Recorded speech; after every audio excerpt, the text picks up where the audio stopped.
Apa pelajaran cerita ini? Itu sebab ada satu cerita orang tak muat pakat ni. Ini cerita malam raya.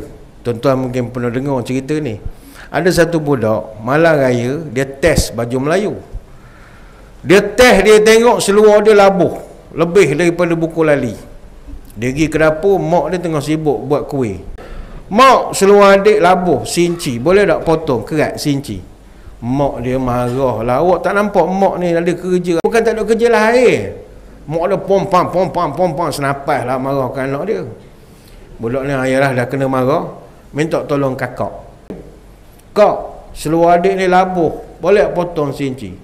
Kakak dia memang sama saka je dengan mak dia, senapas juga lah. Ayah, seluar adik ni labuh, boleh tak potong sinci? Bawa sini, ayah bukan dia kerja. Besok ukur sinci, potong. Jahit lebih kurang, keren, siap. Lipat. Siap lah, selesai masalah.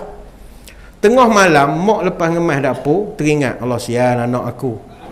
Kena marah malam raya, sian pula rasa. Cari balik seluar, potong lagi sinci. Tak balik. Kakak kat pukul 2 pagi baru siap ngemas apa semua. Baru rasa belas, sian adik aku kena marah. Cari seluar, kerat lagi. Pagi esok budak ni nak pergi sembahyang raya.